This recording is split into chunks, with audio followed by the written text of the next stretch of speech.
Hello students, नमस्ते आप सबों को। आज के इस वीडियो सेशन में आज हम लोगों का टॉपिक है प्रॉपर्टीज ऑफ डिटर्मिनेंट्स। अब इसमें कुछ प्रॉपर्टीज़ को हम ध्यान देंगे। इससे पहले हम लोग डिटर्मिनेंट को सॉल्व करते थे बाय एक्सपेंशन मेथड, यानी एक्सपेंड करके, चाहे 2 ऑर्डर का था चाहे 3 ऑर्डर का था। लेकिन अब क्या है, यहाँ पर कुछ प्रॉपर्टीज़ को हम लोग देखते हैं कि डिटर्मिनेंट के कुछ प्रॉपर्टीज़ को जो है ना उसकी सहायता से हम लोग जो है क्वेश्चन को सॉल्व करेंगे। तो वही प्रॉपर्टीज़ को, तो प्रॉपर्टी 1, तो the value of the determinant remains unchanged if its rows and columns are interchanged. यदि डिटर्मिनेंट के रो और कॉलम के एलिमेंट्स को आपस में इंटरचेंज कर दिया जाए तब क्या होता है कि इसका वैल्यू, डिटर्मिनेंट का जो वैल्यू होता है वह अनचेंज्ड रह जाता है, अपरिवर्तित रह जाता है, यानी उसके वैल्यू पर कोई असर नहीं पड़ता है। फिर से ध्यान दीजिए, यदि रो के एलिमेंट है उसको कॉलम के एलिमेंट में ले आया जाए तो तो डिटर्मिनेंट के वैल्यू पर कोई असर नहीं पड़ेगा। ठीक है, तो पहला क्या हो गया, पहला property, the value of the determinant remains unchanged. Determinant का वैल्यू जो है ना अनचेंज्ड रह जाता है, अपरिवर्तित रह जाता है। If its rows and columns are interchanged, यदि इसके रो और कॉलम जो है वह इंटरचेंज हो जाए। इंटरचेंज हो जाने का मतलब क्या हो गया, तो इंटरचेंज हो जाने का मतलब ये हो गया आपस में बदल देना, आदान प्रदान। अब देखते हैं इसका वेरिफिकेशन, जो प्रॉपर्टी आपने पढ़ा उसका वेरिफिकेशन। जैसे डेल्टा से दिखाते डिटर्मिनेंट को, तो डेल्टा इक्वल टू 1 2 3 4। तो पहले इसका देख लेते इसका कितना वैल्यू होगा। तो आपको तो पता है कि इस दोनों को पहले मल्टीप्लाई करते तो 1 × 4 -3 × 2, तो 4 - 6 इक्वल टू कितना, -2। एंड अब डेल्टा 1 देख लेते हैं। ये कैसे डेल्टा 1 देख रहे हैं कि यहाँ पर क्या कर रहे हैं कि जो R1 था, R1 के जो एलिमेंट्स थे अब उसको C1 में कर देते हैं। तो R1 का एलिमेंट्स यहाँ पर देखिए, फर्स्ट रो के एलिमेंट यहाँ पर फर्स्ट कॉलम में आ गया है। ठीक है ना, जो सेकंड रो का था सेकंड कॉलम में आ गया है। तो वही चीज़ तो कहा गया कि रो के एलिमेंट्स को कॉलम के एलिमेंट्स में इंटरचेंज कर दिया जाए तो फिर उसके वैल्यू पर, डिटर्मिनेंट के वैल्यू पर कोई असर नहीं पड़ता है। देख लीजिए यहाँ पर देखें तो इसमें भी यह 2 ऑर्डर का हो गया। ठीक है, तो 1 × 4 -2 × 3, तो 4 - 6 -2। आप देख सकते हैं ये वैल्यू और ये वैल्यू, क्या कोई बदलाव आया? नहीं, दोनों सेम है। इसलिए हम कह सकते हैं चाहे डेल्टा हो चाहे डेल्टा 1 हो, है delta and delta 1 are equal, therefore property 1 is verified. इसलिए प्रॉपर्टी 1 जो है वो वेरीफाइड हो गया।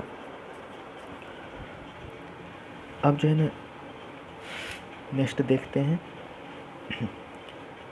कि इफ़ ए इक्वल टू 1 2 3 4, ए का वैल्यू इतना है, देन ए डैश। आप पढ़े थे ट्रांसपोज ऑफ मैट्रिक्स। तो ट्रांसपोज ऑफ मैट्रिक्स में भी तो वही होता था कि रो के एलिमेंट्स कहाँ चले आते हैं, कॉलम के एलिमेंट्स में। ठीक है ना, तो इसको हम ट्रांसपोज ऑफ मैट्रिक्स कह सकते हैं। तो इसलिए ए का डिटर्मिनेंट, यानी ये जो गिवन है उसका डिटर्मिनेंट कितना, तो -2, और ए डैश का डिटर्मिनेंट, ए डैश यही है, इसका डिटर्मिनेंट यह भी -2। तो यहाँ से एक चीज़ हम लोगों को पता चल गया कि ए का डिटर्मिनेंट और ए डैश का डिटर्मिनेंट सेम ही है। तो यानी कि if A is a square matrix, यदि ए जो है स्क्वायर मैट्रिक्स है, देन तब determinant of A equal to determinant of A dash. A dash क्या है, transpose of matrix. Transpose of that matrix, आपको तो मालूम है कि ट्रांसपोज ऑफ दैट मैट्रिक्स, तो ट्रांसपोज का मतलब क्या होता है यह आपको भली भांति पता है। अब है हमारे सामने प्रॉपर्टी 2। सेकंड प्रॉपर्टी क्या है, तो फर्स्ट प्रॉपर्टी में तो क्या हो गया कि रो और कॉलम के एलिमेंट्स को इंटरचेंज कर दिया जाए तो डिटर्मिनेंट का वैल्यू चेंज नहीं करता है। अब प्रॉपर्टी 2 क्या कहता है कि इफ़ एनी 2 रोज और कॉलम्स, यानी कि 2 रो या 2 कॉलम ऑफ ए डिटर्मिनेंट, एक डिटर्मिनेंट के कोई भी 2 रो या 2 कॉलम को, ठीक है ना, आर इंटरचेंज्ड, आपस में इंटरचेंज कर दिया जाए, then sign of determinant changes, तब डिटर्मिनेंट का चिन्ह बदल जाता है। किसी भी 2 रो या 2 कॉलम को आपस में इंटरचेंज कर दिया जाए तो डिटर्मिनेंट का साइन बदल जाता है, उसका चिन्ह बदल जाता है, उसका जो वैल्यू होगा उसका चिन्ह बदल जाएगा। देख लेते हैं वेरिफिकेशन इसका। ठीक है ना, तो डेल्टा, मान लीजिए कि एक जो है ना हमारे पास यह डिटर्मिनेंट रहा। ठीक है ना, तो पहले इसको सॉल्व कर लेते हैं, क्योंकि यह तो एक वैल्यू देता है डिटर्मिनेंट। सॉल्व करते हैं तो 3 ऑर्डर वाला में तो ऐसे ही ना करते हैं, प्लस माइनस प्लस। ये सब कैसे तोड़ते हैं हम लोग, ये सब चीज़ भली भांति हम लोगों को पहले से मालूम है। देखिए पहले क्या करते हैं कि हम लोग इसको एक्सपेंड करते हैं। तो ऐसे हम लिख सकते हैं कि एक्सपेंडिंग अलोंग R1, R1 के अलोंग जो है ना आपने एक्सपेंड कर दिया, तो वी गेट हम पाते हैं R1 के एलिमेंट्स की क्या सब है, +2 -3 और यहाँ पर +5, लेकिन यहाँ पर +2 इस साइन के साथ +2। अब जिस रो और जिस कॉलम में है उसको छांट देते हैं, तो बचा क्या 0 4 5 -7 0 4 5 -7, फिर इसी तरह से ये वाला माइनस यहाँ पर और फिर ये -3। अब जिस रो और जिस कॉलम में है उसको छांट दीजिए, तो जिस रो और जिस कॉलम में उसको छांटिए, तो -3 क्या है फर्स्ट रो सेकंड कॉलम में उसको छांट दिए, तो 6 1 4 -7 6 1 4 -7 आ गया। फिर +5, तो जिस रो और जिस कॉलम में है उसको छांट दीजिए, तो इस रो और इस कॉलम में तो 6 0 1 5 6 0 1 5। अब तो कर लीजिए मल्टीप्लाई, तो ये +2 हो गया। फिर यहाँ पर देखिए 0 -7 तो 0 -20, फिर यहाँ पर माइनस +3, तो यहाँ पर 6 -7 तो कितना -42, और ये हो गया कितना 4 × 1 तो -4, फिर +5 यहाँ पर 6 5 30 -1 × 0 तो 0 हो गया, तो 2 × -20 + 3 × -46 + 5 × 30, तो -40 -30 138 + 150 -178 + 150 = -28। ये हुआ डेल्टा का वैल्यू। अब हम लोग प्रॉपर्टी में क्या पढ़े हैं कि किसी भी दो रो या दो कॉलम को इंटरचेंज कर दिया जाए, तो देखिए यहाँ पर हम इंटरचेंज कर रहे हैं। यहाँ पर हम लोग क्या कर रहे हैं कि interchanging rows R2 and R3, that is R2 R3 में और R3 R2 में, इसको हम लोग इंटरचेंज कर दिया है, यानी R2 और R3। तो आपके पास देखिए यहाँ पर जो था यही है मेन डिटर्मिनेंट, इसमें इसको सेकंड पर ले जाते हैं और इसको थर्ड पर ले आते हैं, पहले वाला जैसे था वैसे रह जाएगा। तो इसमें भी देख लीजिए पहले वाला जैसे है 2 - 3 5 जैसे है वैसे, जो नीचे था तो पहले 1 5 7 1 5 - 7 R3 पर था, लेकिन अब R2 पर चला है। R2 पर था कौन, तो 6 0 4, अब ये R3 पर चला आया है। केवल देखिए ये था नीचे तो ये ऊपर चला गया, ये ऊपर था तो ये नीचे चला आया, बस इंटरचेंज हो गया। अब देख लेते हैं इसको तोड़ करके, फिर से यहाँ पर भी वही बात करते हैं कि expanding along R1 we get R1 के अलोंग जो है ना हम लोग एक्सपेंड करते हैं तो क्या पाते हैं +2। फिर से वही बात कैसे देखते हैं, जिस रो और जिस कॉलम में रहता है उसको छांट देते हैं, तो क्या बचा 5 - 7 0 4, तो 5 - 7 0 4 हो गया। फिर माइनस फिर -3 हो गया, जिस रो और जिस कॉलम में उसको छांटिए, तो 1 6 -7 4, तो 1 6 -7 4, फिर +5, फिर जिस रो और जिस कॉलम में है तो उसको छांटिए, तो 1 6 5 0 1 6 5 0। तो इस तरह से आप देख सकते हैं यहाँ से भी कि 2 × तो 5 का 20 -0, फिर -+3 देखिए 4 और -+ 7 6 42, फिर +5 तो 0 और -30। तो इस तरह से 2 × 20 + 3 × ये 46 हो जाएगा यहाँ पर, 5 × -30। तो इस तरह से हमारे पास 178 प्लस में आ जाएगा, 150 माइनस में तो 28। तो यहाँ पर देखिए -28 और यहाँ पर आ गया 28। तो क्या हुआ कि दो रो के एलिमेंट्स को आपस में इंटरचेंज कर दिए, तो यहाँ पर साइन पलट गया, तो इसका यहाँ पर निगेटिव था यहाँ पर पॉजिटिव हो गया, तो साइन तो बदल गया। तो इसलिए हम लोग कह सकते हैं कि प्रॉपर्टी 2 भी क्या हो गया, वेरीफाइड हो गया। तो इस तरह से हमारे पास delta equal to minus delta हो गया, यानी कि इसका वैल्यू क्या हो गया, बदल गया, साइन बदल गया। Therefore property 2 is verified. इस तरह से प्रॉपर्टी 2 जो वेरीफाई हो गया। अब प्रॉपर्टी 3 देखते हैं। प्रॉपर्टी 3 में क्या है कि इफ़ एनी टू रोज और columns of the determinant delta R identical, यानी कि किसी डिटर्मिनेंट का कोई भी दो रो या दो कॉलम आइडेंटिकल मतलब क्या, एक समान हो, then the value of determinant is 0, तब डिटर्मिनेंट का वैल्यू 0 होता है। वेरिफिकेशन इसका देख लेते हैं, जैसे कि यहाँ पर देख लीजिए कि डेल्टा इक्वल टू 3 2 3 2 2 3 3 2 3 है।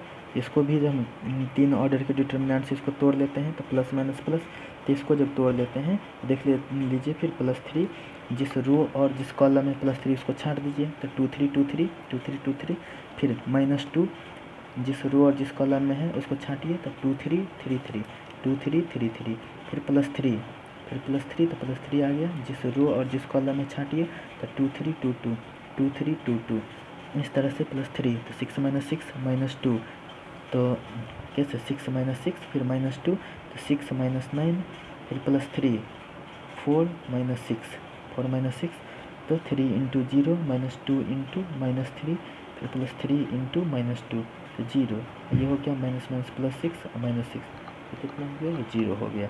तो यहाँ पर तो वैल्यू आ गया 0। अब यहाँ पर एक चीज़ हम देख रहे हैं, ये तो फाइनल वैल्यू हुआ, लेकिन रूल क्या कह रहा था, ठीक है ना, रूल यह कह रहा था कि यदि कोई भी एलिमेंट्स, ठीक है ना, किसी भी कोई भी दो रो चाहे दो कॉलम आइडेंटिकल हो तो 0 आता है। तो देखिए ऐसे तो हम जब तोड़ करके लाए तो 0 तो आया ही। ऐसे देख लीजिए यहाँ पर ये और ये, यानी R1 और R3 क्या है, आइडेंटिकल है, एक समान है, 3 2 3 3 2 3, ठीक है ना।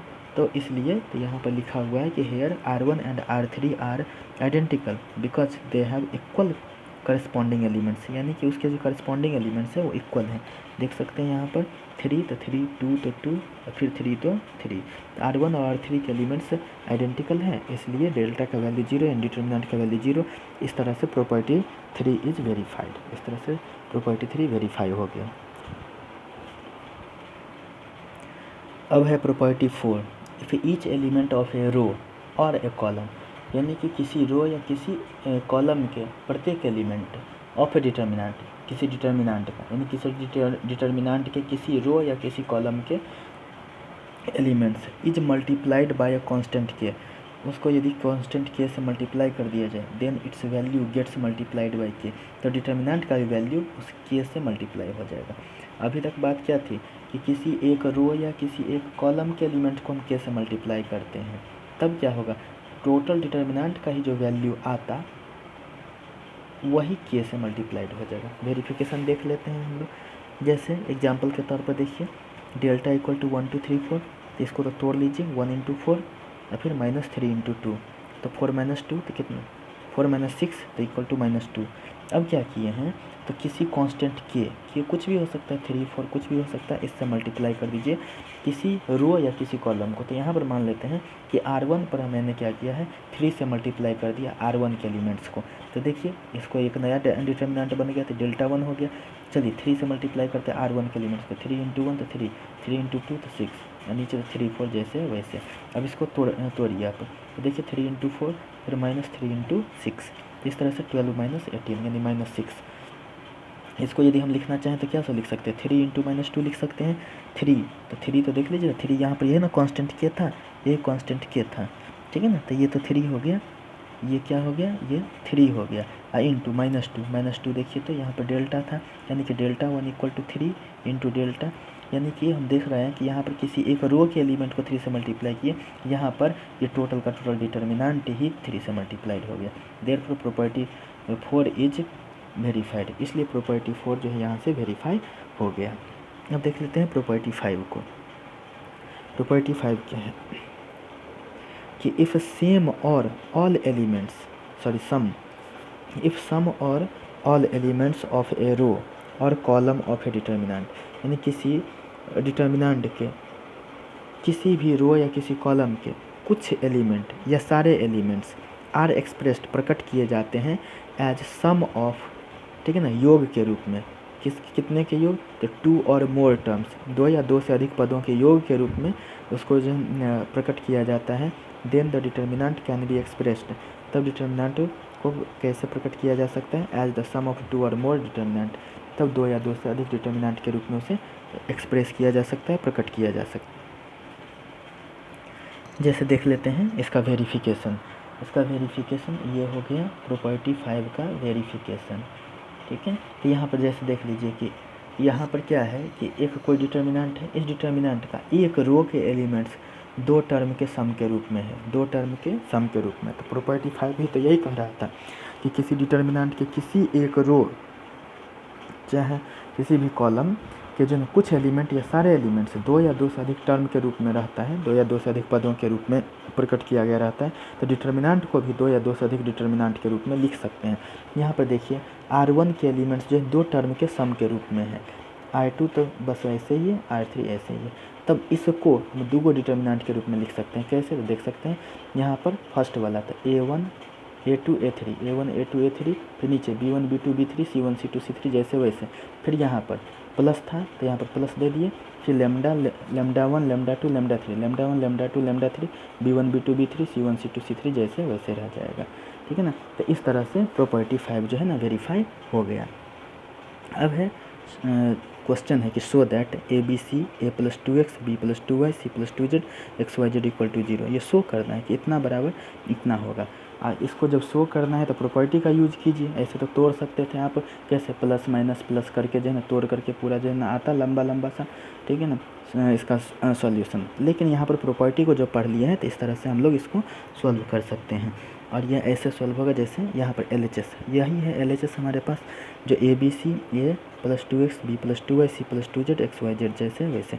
अब यहाँ पर भी R2 के एलिमेंट्स क्या है, दो टर्म के मतलब दो टर्म्स के सम के रूप में है, दो पदों के योग के रूप में है, तो इसको भी दो डिटर्मिनेंट के रूप में लिख सकते हैं। पहला तो ABC जैसे वैसे, दूसरा में देखिए पहला तो इसमें भी फर्स्ट टर्म क्या है A, यहाँ का फर्स्ट टर्म B, यहाँ का फर्स्ट टर्म C, तो ABC यहाँ पर एक्स वाई जेड जैसे वैसे।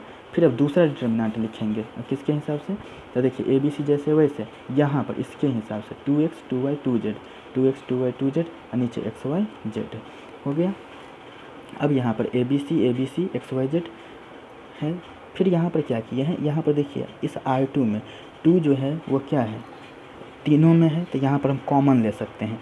तो तीनों में यहाँ पर एक रो से यदि कॉमन लेंगे तो इस तीनों से 2 निकलेगा, तो एक वो 2 लिखाएगा, एक 2 लिख दिए। तो बचा क्या हमारे पास, ABC X Y Z ABC X Y Z जैसे वैसे। अब देखिए ये फर्स्ट डिटर्मिनेंट, ये second determinant. In first determinant R1 and R2 are identical, इसमें देखिए तो R1 और R2 आइडेंटिकल है, इसलिए टोटल का वैल्यू 0।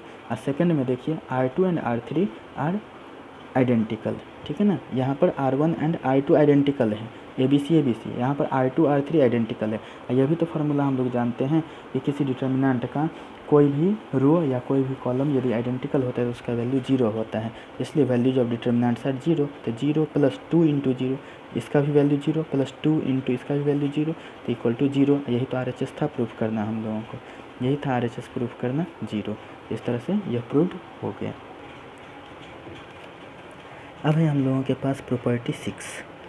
प्रॉपर्टी 6 यह क्या कहता है कि इफ़ यदि to each element of any row, किसी भी रो के प्रत्येक एलिमेंट में या किसी भी कॉलम के प्रत्येक एलिमेंट में ऑफ ए डिटर्मिनेंट, यानी एक डिटर्मिनेंट के प्रत्येक रो या प्रत्येक कॉलम के किसी भी एलिमेंट में the equimultiples of corresponding elements of other row, किसी दूसरे रो में जो है कुछ चीज़ से इक्वी मल्टीपल का मतलब क्या हो गया, तो सेम चीज़ से मल्टीप्लाई करके, ठीक है ना, हम लोग क्या करते हैं, तो एलिमेंट्स ऑफ अदर रो और अदर कॉलम, अदर रो या अदर कॉलम के करस्पॉन्डिंग एलिमेंट्स को हम लोग क्या करते हैं इक्वी मल्टीपल से, ठीक है ना, जोड़ देते हैं, are added, then value of determinant remains the same.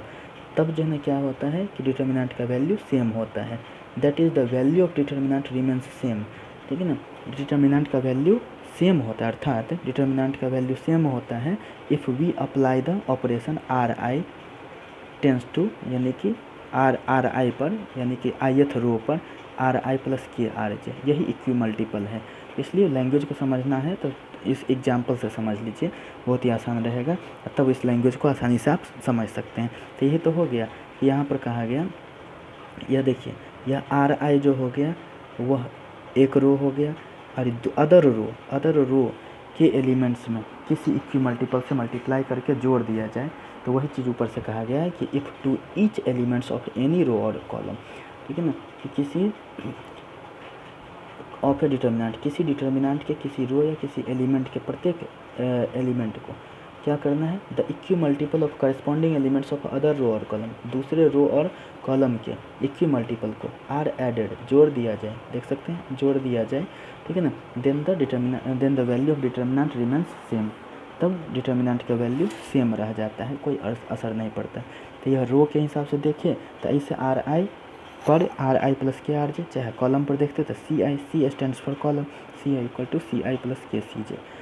अब क्वेश्चन से देख लेते हैं, ज़्यादा आसानी से हम लोगों को दिख जाएगा। प्रूव दैट, ठीक है ना, इतना A plus B plus C 2A 3A plus 2B 4A plus 3B plus 2C 3A 6A plus 3B 10A plus 6B plus 3C। यहाँ पर देख सकते हैं 10A plus 6B plus 3C equal to AQ, ये proof करना है। तो LHS में देख लेते हैं, हमारे पास ये LHS, यहाँ पर जब हमको ये प्रूफ करना है तो यहाँ पर देख लीजिए एक चीज़ डिटर्मिनेंट में और भी ध्यान रखिए, यदि दो जीरो किसी भी रो या किसी भी एलिमेंट में यदि मैक्सिमम जीरो आता है तो उसको एक्सपेंड करना आसान हो जाता है, प्रॉपर्टी लगाना आसान हो जाता है। अब यहाँ पर हम यही कोशिश कर रहे हैं कि 2 जीरो लाने का।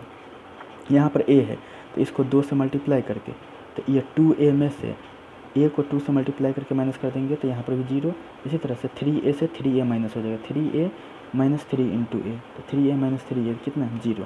तो इस तरह से यदि हो जाए तो यहाँ पर भी जीरो, यहाँ पर भी जीरो। यही कोशिश किए कि applying r2 tends to r2 minus 2r1 and r3 tends to r3 minus 3r1 we get a plus b plus c। अब यहाँ पर अब देख लीजिए r2 में से 2r1 को माइनस किया गया, इसमें से इसको इसके दुगुना को इसमें से माइनस कीजिए तो 2a माइनस 2a तो जीरो हो गया। फिर 3a प्लस 2b में से a प्लस b को आप माइनस कीजिए। इसके लिए देखिए कि हम लोग क्या करते हैं, कुछ रफ कर लेते हैं यहाँ पर। जैसे देखिए आपको माइनस करना है 3a प्लस 2b में से a प्लस b का दुगुना, तो 2 इंटू a प्लस b, तो ये हो गया 3a प्लस 2b तो minus 2a minus 2b, 3a minus 2a तो a, 2b माइनस 2b तो कैंसिल हो गया, तो 3a माइनस 2a तो a। तो देखिए यहाँ पर क्या बचा है, a बचा है, ठीक है। फिर इसके लिए देख लेते हैं इसी तरह से, तो 4a में से 2a, क्योंकि इसका तो दुगुना हो जाएगा, 4a में से 2a का मतलब घटा तो कितना हो जाएगा 2a। फिर 3b में से 2b घटा, 3b में से 2b तो 1b, और यहाँ पर तो 2c है ही, उसमें से 2c माइनस होगा, 2c माइनस 2c तो वो क्या हो जाएगा जीरो हो जाएगा। क्यों? क्योंकि इसको तो 2 से आप मल्टीप्लाई किए हैं ये वाला ऑपरेशन से।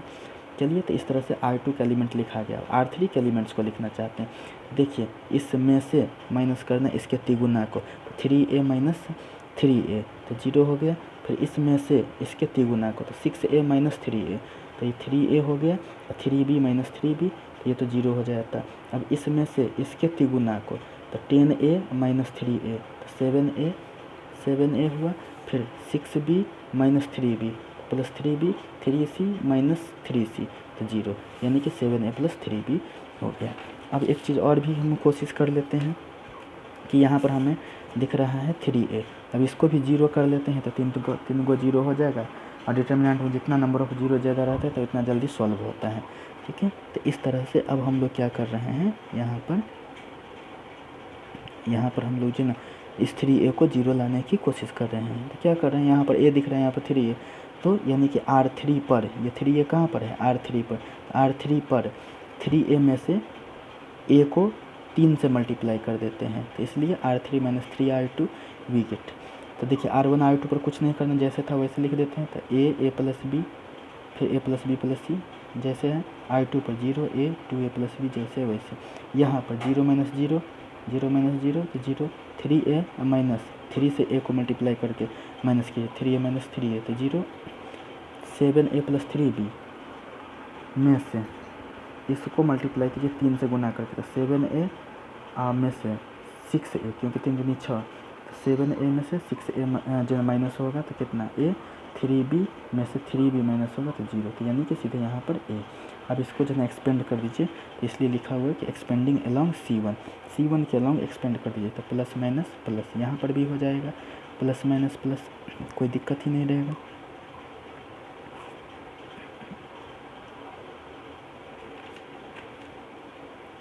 अब हमारे पास क्या है कि यहाँ पर expanding along C1 we get, C1 के अलोंग हम लोग एक्सपेंड कर देते हैं। देख लीजिए तो C1 के अलोंग कौन सा एलिमेंट है, पहले A है, तो A लिख दिए, जिस रो और जिस कॉलम इसको छोड़ करके, तो क्या बचा a 2a प्लस b, तो a 2a plus b 0 a जैसे वैसे, फिर माइनस 0 फिर प्लस 0, क्योंकि 0 से मल्टीप्लाई कर देंगे किसी को भी तो कितना 0 ही आएगा, इसलिए इसको ज़्यादा नहीं दिखाएं, सीधे ऐसे करके दिखा दिए। अब यहाँ पर हम देखना चाहें तो a जैसे वैसे क्रॉस मल्टीप्लाई कीजिए, तो a into A square minus 0 into 2a plus b तो 0 हो जाता है, a इंटू ए स्क्वायर क्या हो जाएगा a क्यूब, यही तो RHS है, यही तो प्रूफ करना था। इस तरह से हम लोगों को यह RHS आ गया। अब है हमारे पास क्वेश्चन कि इवैल्यूएट 102 18 36 134 17 36, इसको इवैल्यूएट कीजिए। देख लीजिए 102 18 36 जैसे है वैसे लिख दिए। अब इसको हम ये देखते हैं तो ऐसा दिख रहा है कि इसी का तो कोई ना कोई मल्टीपल है, जैसे 17 छक्के 102, 3 छक्का 18, 6 छक्के 36। तो ऐसा लग रहा है कि R3 पर जो एलिमेंट है उसी का 6 गुना R1 पर एलिमेंट है, तो इसलिए 6 से इसे इसको तोड़ना चाहेंगे। 6 × 17 + 6 × 3 + 6 × 6 इस 36 को ऐसे लिख दिए। 134 जैसे था वैसे, 17 36 जैसे था वैसे। अब यहाँ से क्या करते हैं, तो 6 को कॉमन ले लेते हैं, इसमें सब में 6 है, 6 को कॉमन ले लेते हैं। तो 6 को यदि कॉमन ले लेंगे तो एगो 6 लिखाएगा। किसी भी एक रो या एक कॉलम से यदि कॉमन आता है तो एगो लिखाता है। तो यहाँ से एक 6 को हम कॉमन ले लिए, तो बचा 17 3 6, 17 3 6, फिर 134, तो 134, 17 3 6, 17 3 6, R1 R2 R3 first row, second row, third row. अब यहाँ पर क्या देख रहे हैं कि R1 और R3 आइडेंटिकल हो गए, 17 3 6, 17 3 6 आइडेंटिकल। अब प्रॉपर्टी में हम लोग तो पढ़ चुके हैं कि यदि किसी भी डिटर्मिनेंट के 2 रोज या 2 कॉलम्स आइडेंटिकल होते हैं तो उसका वैल्यू 0 होता है। तो here R1 and R3 are identical, therefore value of determinant is 0, इसलिए 6 × इस टोटल का वैल्यू 0 = 0। इसका आंसर यही हो गया। अब है क्वेश्चन हमारे पास कि विदाउट एक्सपेंडिंग प्रूव दैट, कि बिना एक्सपेंड किए आप प्रूव कीजिए, बिना एक्सपेंड किए आप प्रूफ कीजिए कि delta = x + y, y + z, z + x, z x y 1 1 1 = 0। देखिए LHS में तो जितना भी चीज़ है, यानी कि इसको प्रूफ करना है इतना, तो इसी को LHS को लिख दिए। अब क्या कर रहे हैं कि R1 पर R1 और R2 दोनों को जोड़ देते हैं। तो देखिए इससे क्या होगा फ़ायदा, इसमें x y है, यहाँ पर z है, तो x + y + z हो जाएगा। इसमें y z और x है, x + y + z हो जाएगा। फिर यहाँ पर देख सकते हैं कि x + z है, x + z, इसमें y जोड़ दीजिए तो x + y + z, तो तीनों में क्या हो जाएगा, x + y + z हो जाएगा। इसलिए लिख दिए हैं कि applying R1 tends to R1 + R2 + R3 R1 tends to R1 + R2, R3 नहीं है, वी गेट। देखिए तो x + y + z, x + y + z, x + y + z, केवल R1 पर तो x + y + z, x + y + z, x + y + z। और ये देखिए z x y जैसे था वैसे, फिर 1 1 1 जैसे है वैसे ही छोड़ दिए हैं। अब क्या करते हैं, x + y + z को यहाँ से देखिए तीनों में दिख रहा है तो इसको कॉमन ले लेते हैं। यही चीज़ हम लिख रहे हैं कि taking x + y + z as common factor from R1 से कॉमन फैक्टर लेने पर वी गेट हम पाते हैं। तो x + y + z को कॉमन ले लीजिए, तो 1 1 1, क्योंकि तीनों में x + y + z ही था, तो नहीं कुछ बचा तो 1 1 1 बचा, तो 1 1 1, फिर z x y, फिर 1 1 1। यहाँ पर भी देख सकते हैं R1 और R3 क्या आइडेंटिकल है, 1 1 1 1 1 1, तो आइडेंटिकल है तो इसका वैल्यू 0। तो x + y + z को 0 से मल्टीप्लाई कर देंगे तो 0, तो इसका भी आंसर 0 ही आएगा। तो इस तरह से देख सकते हैं कि जो हम लोगों ने देखा था कि R1 और R3 यहाँ पर आइडेंटिकल है, इसलिए x + y + z × 0, क्योंकि आइडेंटिकल है तो वैल्यू तो 0 हो जाता है, तो x + y + z × 0 तो = 0, यही RHS से प्रूव्ड हो गया। अब नेक्स्ट क्वेश्चन है हमारे पास कि prove that 1 1 1 ABC BC CA AB = A - B B - C C - A। तो LHS जितना है उतना लिख दीजिए और RHS में ये लाना है। यहाँ से एक चीज़ RHS को देख करके यहाँ पर जो है ना हम लोगों का आगे का स्ट्रैटजी बनेगा, ठीक है ना, आगे की रणनीति ऐसे ही बनेगी। जैसे A - B दिख रहा है, कैसे आएगा A - B, तो R1 में से R2 घटा दीजिए, फिर B - C भी दिख रहा है तो कैसे होगा B - C। तो जब 3 को इस तरह से प्रूफ करना है तो 2 को लाने की कोशिश कीजिए, तीसरा एक्सपेंड करके चला आएगा। देख सकते हैं जब 3 को इस तरह से प्रूफ करना रहे तो इसमें से 2 को किसी भी 2 को लाने की कोशिश कीजिए, तीसरा एक्सपेंड करके चला आएगा। तो यहाँ पर भी हम देख रहे हैं एक चीज़ कि यहाँ पर A - B है तो R1 में से R2 घटा दीजिए तो A - B आ जाएगा, फिर B - C है तो R2 में से R3 को घटा दीजिए तो आ जाएगा। तो इसलिए यहाँ पर लिखे हैं कि applying R1 tends to R1 - R2 and R2 tends to R2 - R3 we get. चलिए R1 पर R1 में से R2 घटा रहे हैं तो R1 पर 1 में से 1 घटाइए 0, A - B, अब BC - C है तो BC - C है। फिर चलिए R2 पर R2 में से R3 को तो 1 - 1 0, B - C, 1 - 1 0, B - C, फिर CA - AB, CA - AB, नीचे 1C AB, 1C AB जैसे वैसे छोड़ दीजिए। अब इस तरह से अब हमारे पास क्या है कि हम सोच रहे हैं चूँकि वहाँ पर प्रूफ करना था A - B, B - C, C - A, तो A - B को हम जो ना कॉमन लेना, तो कॉमन तो तब होता है जब दिखता है पूरा, तो यहाँ पर तो 0 दिख रहा था A - B, यहाँ पर BC - C। सोच रहे हैं कि इसी को A - B हम तीनों में दिखा दें, तो यदि जीरो में a माइनस बी से मल्टीप्लाई करें तो क्या दिक्कत है, कोई दिक्कत नहीं। तो जीरो इंटू ए माइनस बी, यहाँ पर वन इंटू ए माइनस बी, फिर यहाँ पर माइनस सी को कॉमन ले लेते हैं, तो माइनस सी को कॉमन लेंगे तो ए माइनस बी। ऐसा कर देने से क्या दिख रहा है कि R1 में ए माइनस बी दिखने लगा। सेम इसी तरह से करेंगे R2 में, तो जीरो इंटू बी माइनस सी, तो जीरो का जीरो रह गया, बी माइनस सी को 1 से मल्टीप्लाई करेंगे तो उतने का उतने, लेकिन इसमें से माइनस ए कॉमन ले लेते हैं तो बी माइनस सी। ये जो R3 था 1C ए बी जैसे है वैसे। अब क्या कीजिए, तो R1 से ए माइनस बी को कॉमन लेते हैं, तो इसलिए लिखें कि टेकिंग ए माइनस बी, और R2 से बी माइनस सी को कॉमन लिए, तो taking A minus B and B minus C as common factors from R1 and R2 respectively. क्रमशः R1 और R2 से ए माइनस बी और बी माइनस सी को कॉमन लिए हैं। कहने का मतलब R1 से ए माइनस बी कॉमन हो गया, बी माइनस सी R2 से कॉमन हो गया। तो इस तरह से हमारे पास ए माइनस बी और बी माइनस सी बाहर चला है। तो हमारे पास यहाँ पर क्या बचा, देखिए ए माइनस बी बाहर तो जीरो, तो यहाँ पर देखिए जीरो, यहाँ पर ए माइनस बी बाहर तो वन, तो वन, ए माइनस बी बाहर तो माइनस सी, तो माइनस सी हो गया। चलिए इसमें से बी माइनस सी बाहर, बी माइनस सी बाहर आ गया, तो बी माइनस सी देखिए बाहर है, तो क्या बचा जीरो, यहाँ पर क्या बचा वन, यहाँ पर क्या बचा माइनस ए, यहाँ पर 1C A B, 1C A B.